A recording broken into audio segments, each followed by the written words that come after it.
2월 초 설날 전날인 4일이 올해의 첫 번째 절기인 입춘이었습니다.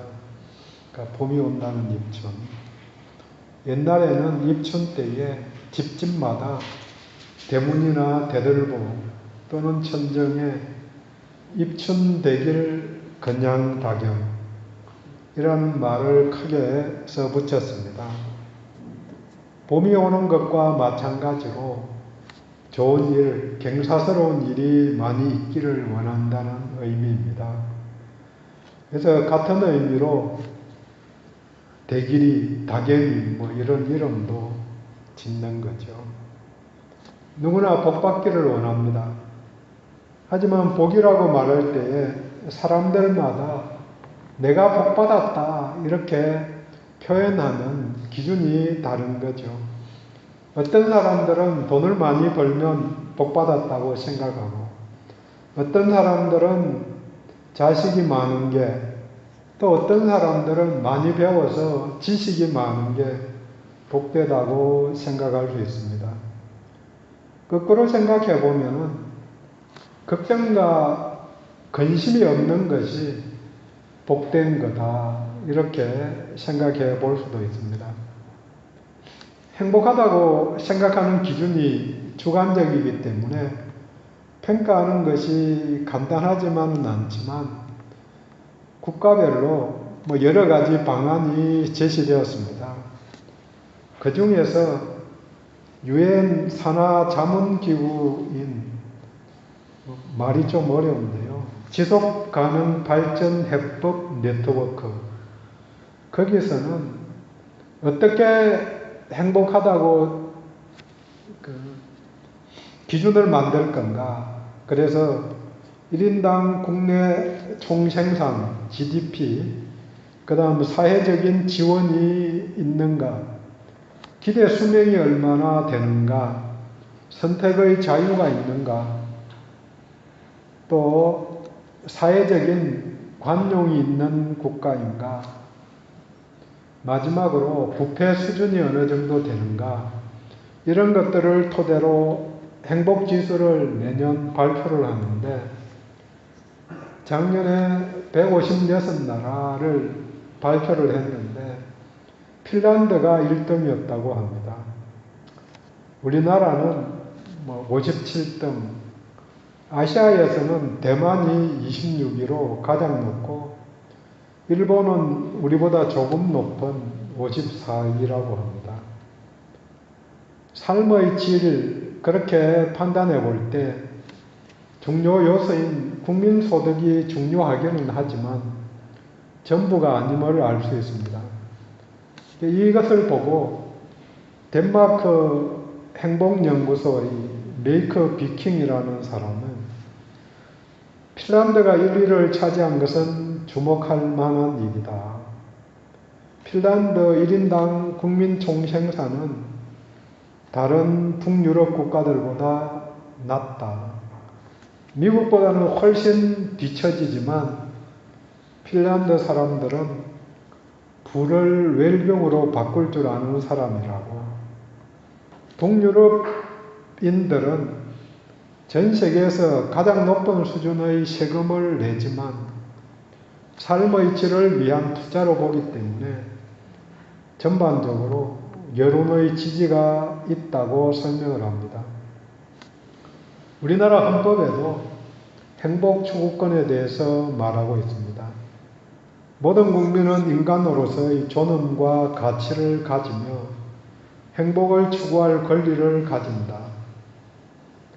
2장 10조고요. 모든 국민은 인간다운 생활을 할 권리를 가진다. 2장 34조 1항에 들어 있습니다. 하지만 행복 추구권은 있는데 누구나 행복하게 살 권리는 가지지만 어느 누구도 타인의 행복을 규정할 수 없다. 국가도 무엇이 행복인지는 정할 수가 없다는 점이 문제입니다. 그래서 무엇이 국민을 위한 길이고 무엇이 행복이다, 이게 정할 수가 없기 때문에 이 정부는 이렇게 정책을 펴고 저 정부는 저렇게 펴고 어떻게 펴도 국민들에게 와닿는 게 별로 없기는 한 것 같기는 하지만 하나님 어대로 나름 살게 된 게 은혜이죠.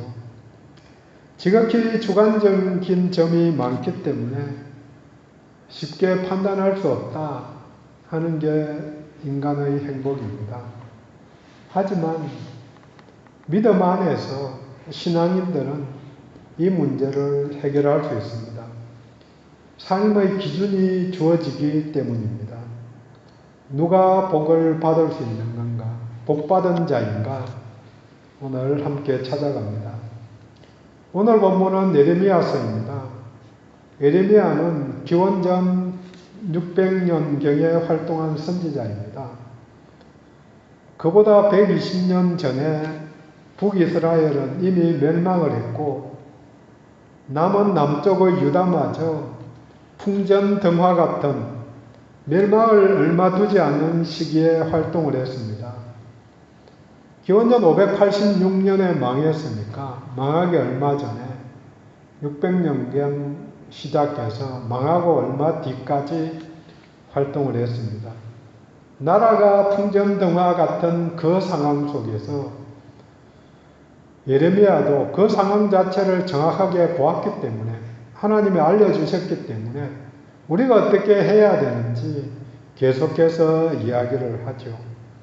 예레미야의 선포 내용을 보면은 일부는 위로의 말들이 있지만 30장 이후에 몇 장은 대부분은 심판에 대한 것입니다. 우리가 잘못했다. 심판의 추가 이미 기울었다. 그래서 이제는 벗어날 수 없다. 그렇지만 회개하고 미래를 준비해야 한다. 이미 돌이킬 수 없는 지경에 온 것 회개하라. 그리고 합당하게 미래를 대비해야 우리 후손들이라도 바로 설 수 있지. 그렇게 끊임없이 외친 것입니다. 오늘 본문 앞에도 유다의 죄에 대한 벌을 선포합니다. 17장 1절에 유다의 죄는 금강석 끝 철필로 기록되되 그들의 만판과 그들의 제단 풀에 새겨졌거늘 다이아몬드 철필로 돌판에 명료하게 새겨 놓았다는 거죠. 너희들이 잘못이 많다. 죄가 많다. 죄 지은 게 많다. 그래서 망할 수밖에 없다. 망하게 되었다. 하는 것들을 선포하고 오늘 함께 읽은 본문, 그 다음에 본문 뒤에 예레미야의 기도가 나옵니다. 이 기도도 환난 날에 피난처 대신 주의 구원을 요청합니다. 오늘 본문을 통해서 제목과 같이 부패한 마음이 가져다주는 저주, 또 저주를 벗어나는 길을 함께 나누도록 하겠습니다. 본문은 부패한 마음이 문제라고 알려줍니다. 부패한 마음으로 인해서 부패한 사회가 만들어지고 멸망의 길로 갈 수밖에 없습니다. 원인을 알아야 문제를 해결할 수 있습니다. 9절에 만물보다 거짓되고 심히 부패한 것은 마음이라 누가 능히 이를 알리오마는 부패한 마음이다. 이렇게 선포합니다. 부패하다는 것은 고칠 수 없는 병이 들었다. 이미 고칠 수 없다는 거죠. 사람의 마음은 고칠 수 없을 정도로 병이 들었다. 다른 모든 것들보다 더 부패하다고 선포합니다. 10편, 14편 1절이나 53편 1절도 같은 이야기를 합니다. 어리석은 자는 그 마음에 이르기를 하나님이 없다 하도다. 부패하며 가증한 악을 행하며 선을 행하는 자가 없도다. 부패하다. 또 악을 행한다. 그 말이 선을 행하지 않는다는 이야기죠. 문제는 이 상태를 잘 알면 되는데 사람들이 이것을 알지 못한다는 점입니다. 누가 이를 알리오만 아무도 모른다.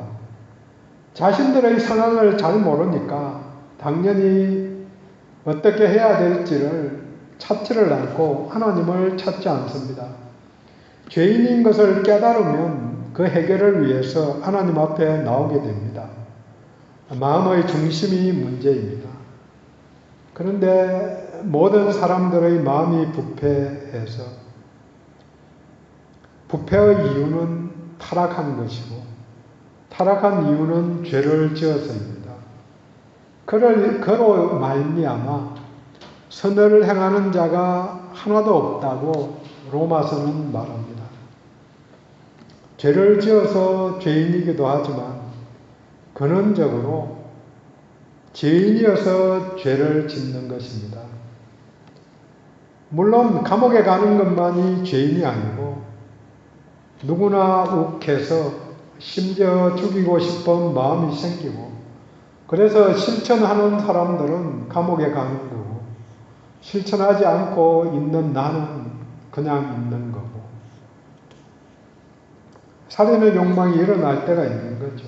사람들은 자신의 상태를 잘 몰라서 잘난 척 하지만 썩은 냄새가 풍기는 게 당연하죠. 가만히 잔잔히 있으니까 하수도에 쓰레기 같은 게 안 떠오르는데 한번 휘저으면 누군가가 열받게 만들어서 휘저으면 그게 다 떠올라오는 거죠. 10절 나 여호와는 심장을 살피며 폐부를 시험하고 각각 그의 행위와 그의 행실대로 보응하느니 보응한다, 갚아준다, 심판한다는 말입니다. 로마서 2장 6절에 하나님께서 각 사람에게 그 행한 대로 보응하시고 그런데 본문에서 심판을 하는 근거가 두 가지로 이야기를 합니다. 마음과 행위입니다. 먼저 본문은 마음을 강조합니다. 심장을 살피며 폐부를 시험하고 폐부라는 게 심장을 말하는데 그러니까 심장과 신장 둘 다 마음을 나타냅니다. 하나님은 사람의 마음을 자세히 살펴보십니다. 그 다음에 행위와 행실을 본다. 앞에 나온 행위라는 단어는 가고 있는 길입니다. 그 사람이 어느 길을 가고 있는가, 그 다음에 행실은 행동하고 있는 것을 말하죠. 하나님은 사람들 각자가 가고 있는 길을 보시고 행동을 보시고 그것 따라서 갚아준다는 거죠. 그래서 잠언 4장 23절에 말합니다. 모든 지킬 만한 것 중에 더욱 내 마음을 지키라. 생명의 근원이 이에서 남이니라. 마음을 살펴보고 지켜내어야 합니다. 부패한 마음은 고쳐서 쓸 수 없다고 이야기합니다. 리모델링 해서 될 게 아니고 싹 쓸어야 된다는 거죠. 다른 말로 중생해야 된다. 다시 태어나야 되는 거지. 성형수술하고 정형수술하고 나쁜 심장 갈아 넣고 이래가지고 될 게 아니라는 거죠. 그러니까 될 게 아니니까 당연히 저주가 있습니다. 5절 마음이 여호와를 떠난 그 사람은 저주를 받을 것이라. 저주를 받을 그 사람이 있습니다. 그 사람은 저주를 받을 것이라. 저주받은 그 사람이 누구인가? 하나님을 떠난 사람입니다. 절대선에서 떠난 그 사람은 당연히 죄의 지배 아래, 세상신의 지배 아래 살아가는 거죠. 하나님을 떠나갔다는 말이 거꾸로 이야기를 하면 사실 떠나간 게 아니고 그냥 자기 자리에 그냥 있는 거죠. 지자리에 있는 게 하나님하고 무관하게 세상 속에서 살아가는 모습이죠. 그대로 있으면 사람들이 원래 소속인 여호와가 없는 세상의 소속이 됩니다. 이 사람의 모습, 여호와를 떠난 사람들의 모습을 본문은 알려줍니다. 어떤 사람인가? 무릇 사람을 믿으며 육신으로 그의 힘을 삼고 사람을 의지하고 사람이 힘이 되어줄 것이라고 믿는 사람들은 다 여기에 속한다. 교회에 실천적으로 비기독교인들이 많다고 이야기합니다. 기독교인들이 20%나 되는데 사회가 정화되고 바뀌어도 수십 번 바뀌었을 것인데 바닷물은 소금이 3%만 되어도 썩지 않는데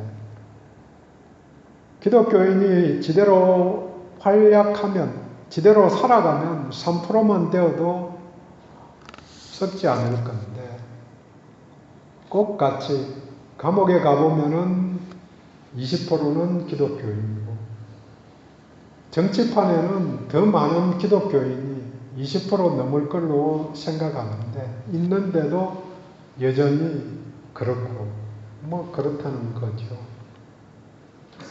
행동이 따라가지 않는 삶이 따라가지 않는 사람들 당연히 있죠. 또 한편으로는 당연하다는 생각도 합니다. 완벽하지 못한 게 이 땅 살아가면서 끊임없이 배워야 하고 한 발자국씩 완성을 향해 나아가는 거니까 당연하다. 당연히 옳죠. 뭐 그럴 수밖에 없다. 스스로를 생각해 봐도 그러고 또 신앙의 위인들을 봐도 악한 구석 다 있잖아요. 위대한 다윗 그렇게 이야기해도 나쁜 놈인 건 틀림없거든요. 그렇지만 중심을 가지느냐 안 가지느냐 이 부분들은 중요한 거라는 거죠. 잘못했을 때 내가 잘못했다. 내 잘못이다. 이렇게 처음부터 고백하고 죽어가야 되는데 그걸 안 하는 게 더 큰 문제라는 거죠. 잘못은 할 수 있는 게 당연하지만 그걸 어떻게 대응하느냐 하는 부분이 있는 거죠. 물론 성경이 윤리교과서는 아니지만 변화되면 조금씩 삶이 따라가는 거죠. 그런 면에서 또 한편으로 생각해 보면은 저나 나나 끝까지 불쌍하구나, 불우한 사람이구나, 긍휼의 대상이구나 이렇게 더 기도할 수 있는 조건이 되기도 하지요. 의지하는 것은 순위의 문제입니다. 다른 많은 것들 살아가면서 의지하지요. 하지만 우선순위로 잡느냐 그러지 않느냐 그런 차이가 있는 거죠. 내 몸을 맡기는데 누구에게 우선적으로 맡기는가? 먼저 하나님께 맡겨야 합니다. 전적으로 맡겨야 합니다. 먼저 하나님께 구하고 요청해야 합니다. 사람들은 믿음의 대상이 아니고 의지할 대상이 아닙니다. 그래서 온전히 믿음의 대상으로 믿고 들어가서 어려움 당하는 사람들 많이 보게 되는 거죠. 누구나 보면 부족함이 있고 누구나 자세히 보면 불우이웃입니다. 그래서 불쌍한 마음으로 사는 거죠. 하나님 떠난 사람, 저주받은 사람의 모습이 6절입니다. 다시 말씀드리지만 저주받았다고 표현하는 것은 사실 맞지가 않죠. 저주를 받은 게 아니고 그냥 그대로 자기 열매를 맺고 살아가는 거죠. 그냥 내버려 둔 것입니다. 하나님이 저주에서 나쁜 것 준 게 아니고 제 갈 길 가는 거죠. 그냥 두면 말라 죽게 되어 있는 거죠. 그 모습이 6절에 표현합니다. 그는 사막의 떨기나무 같아서 좋은 일이 오는 것을 보지 못하고 광야, 말도 어렵게 간조한 곳, 근근한 땅, 사람이 살지 않는 땅에 살리라. 간조한 곳은 메마른 곳이고 근근한 땅은 소금기가 있는 땅입니다. 이런 곳에서는 좋은 결실을 기대할 수 없습니다. 식물이 자라려면 소금기는 없어야 하고 물과 양분은 필수적인데 없어야 할 것은 있고 필요한 것은 없으니까 죽지 못해서 사는 것이고 그 땅은 사람이 살지 않는 광야, 황무지입니다. 하나님이 비도 내려주고 양분도 주셔야 하는데 하나님을 떠난 자들에게는 그런 혜택이 주어지지 않습니다. 이게 누구인가?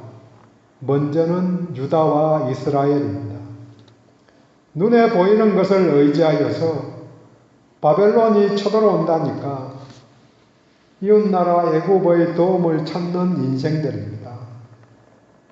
하지만 본문은 그들만이 아니고 지금도 하나님을 떠난 인생들, 또 하나님 안에 있지만 우선순위를 잘못 잡은 인생들, 그들에게 다 해당되는 이야기입니다. 이들의 결말을 11절에 다시 보여줍니다. 불의로 치부하는 자는 자고새가 낳지 아니한 알을 품음 같아서 그의 중년에 그것이 떠나겠고 마침내 어리석은 자가 되리라. 어리석은 자가 누구인가? 불의로 불을 쌓는 사람들입니다. 그것들이 중간에 다 날아간다. 본문 속에 나오는 자고새는 자기는 알을 낳지 않고 다른 새가 나를 훔쳐와서는 품고는 부화를 시킨다고 합니다. 어떤 새는 자기 알을 자기가 품기 귀찮아서 다른 새 둥지에 넣어서 품게 하는 새도 있는데 이 자고새는 거꾸로 자기는 알을 안 낳고 남의 알을 가져와서 부화시키는 거죠. 새가 알에서 깨어나오면은 자기 부모를 찾아서 떠난다고 합니다.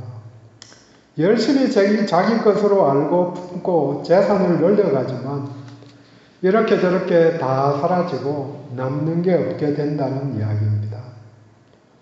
골로새서 3장 25절에는 불의를 행하는 자는 불의의 보응을 받으리니 주는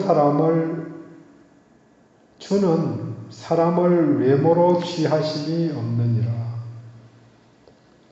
하나님을 떠난 사람들은 살아있다고 하지만 죽은 것입니다. 자기 죄로 인하여 몰락합니다. 하지만 모두 다 몰락할 수밖에 없지만 복을 받은 자들이 있다고 본문은 이야기합니다. 7절 그 사람은 복을 받을 것이라. 누구 그 사람? 어떤 그 사람인가? 바로 앞에 나오죠. 무릇 여호와를 의지하며 여호와를 의뢰하는 그 사람. 5절과 대비해서 보면은 여호와를 믿고 여호와를 그의 힘으로 삼는 사람입니다. 힘과 능력, 도우심이 하나님으로 말미암는다고 고백하고 그 믿음대로 사는 사람입니다. 다윗이 사울 왕이 자기를 찾아와서 죽이려고 할 때에 부른 노래가 시편 59편입니다. 16절에 나는 주의 힘을 노래하며 아침에 주의 인자하심을 높이 부르오리니 주는 나의 요새이시며 나의 환난 날의 피난처이시니로다. 나의 환난 날의 피난처이시다. 꽃같이 복된 자도 저주받을 자도 하나님 함께해도 하나님 떠난 사람도 누구나 고난과 환난이 올 수 있죠. 내 잘못이 아니고 물론 내 잘못으로 인해서 환난이 올 수도 있지만 내 잘못이 아니고 악한 세상 속에 사니까 차라리 악한 세상 속에 묻어가면은 환난이 안 올 수도 있는데 어떤 경우는 내가 자초해서 묻어가지 않기 때문에 뻣뻣하게 고개 들고 살다가 코피 나는 경우도 있는 거죠. 사울이 죽이려고 할 때에 나의 환난 날의 피난처는 주님이시다. 이 피난처가 의지하는 것입니다. 피난처에 몸을 맡기듯이 하나님을 의지하는 자가 복된 자, 복받을 자입니다. 이 복받은 사람의 모습이 8절입니다. 그는 물가에 심어진 나무와 같다. 물가에 있으면 뿌리가 강변을 뻗치고 아무리 심한 더위가 와도 두려워하지 않습니다. 햇빛이 강할수록 강압성을 잘해서 더 풍성해집니다. 그 잎이 청정하여 가뭄에도 걱정이 없고 결실이 거치지 않는다고 말합니다. 어디에 심겨져 있든 더위도 있고 가뭄도 옵니다. 어디를 살아가도 고난도 있고 환난이 있을 수 있습니다. 말로는 평탄한 인생을 살았다고 이야기들 하지만 일생 평탄한 사람은 없습니다. 아무도 없을 것입니다. 건강, 하는 일, 가족 이런 일도 있고 저런 일도 생깁니다. 그래서 본문에 나오는 단어인 두려움도 있고 걱정도 있습니다. 하지만 그럼에도 불구하고 주님 대신 예수님이 두려워 말라 내가 너와 함께 하신다고 말씀해 주시니까 의지하고 살아갑니다. 이 또한 지나가고 물론 좋은 날도 지나가고 슬픈 날도 지나가고 온전히 의지하는 상태로 되어져 갑니다. 그러면서 주시는 풍성함을 누리는 것입니다. 복받은 자리에 오신 모두에게 축하를 드립니다. 여호와 하나님을 의지하는 그 사람은 복을 받습니다. 그런데 누구나 하나님을 의지하면 될 테인데 이게 왜 안 되는가? 예수 믿고 함께 복을 누리자고 해도 안 믿는 게 아니라 못 믿는 사람들이 대부분입니다. 은혜가 주어지지 않아서입니다. 그래서 우리는 그 사람을 불쌍히 여겨달라고 기도해야 합니다. 동시에 그들이 보기에 믿는 사람들이 안 믿는 사람들과 차이가 없기 때문에 못 믿을 수 있기 때문입니다. 믿어보았자 더 나은 것이 없어 보이는데 그들이 가진 믿는 사람들이 갖고 있는 더 나은 점, 우리가 말로는 주 안에 기쁨과 평강이 있다고 그러는데 몇 살 이후는 누가 얼굴에 책임을 지라고 말했다는데 내 얼굴 보고는 진짜로 저 사람이 평강이 있는 건가? 이게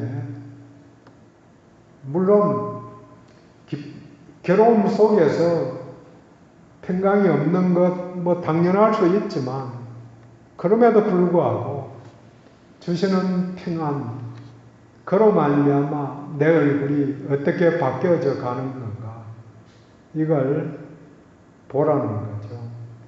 그러지 못하니까 세상 살면서 악은 악대로 다 쓰고 가게 가서 물건 깎지 말라고 주면 주는 대로 달라면 다는 대로 혹시 마음에 안 들면 안 사면 안 샀지 그렇게 하라고 이야기 드려도 왜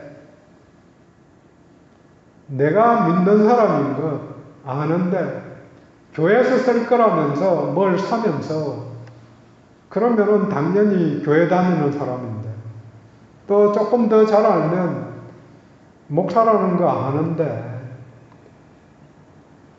목사도 깎을 수 있죠. 그렇지만 어떤 사람인가 여유있게 섬기려고 하는 것 이런 마음들을 보이는가 안 보이는가 그래서 교회 이름으로 할 때는 중요한 거죠. 성도들이 세상 나라보다 더 나은 하나님 나라를 살아가는 그 모습을 잘 보여줘야 되는데 거기에서 실패하기 때문에 어려움이 많은 것 아닌가 하는 생각들을 해봅니다. 그 면에서 어떤 분은 공격적으로 우리가 예수님을 누구신가 신앙 고백을 할 때 반드시 지금까지 저도 물었던 게 예수님이 구세주 되신다는 것, 그 다음에 주님 되신다는 그걸 확인했습니다. 물론 맞죠. 왜 당연하죠. 그렇지만 그 다음에 동시에 중요한 예수님이 스승되신다. 선생된다는 걸 너무 강조하지 않은 것 아닌가. 그래서 지금은 예수님이 선생되신 분, 우리는 제자로 그분 가신 길을 그대로 따라가야 한다. 따라갈 수 있다. 이렇게 더 많이 강조해야 된다. 이런 이야기들을 조금 듣습니다.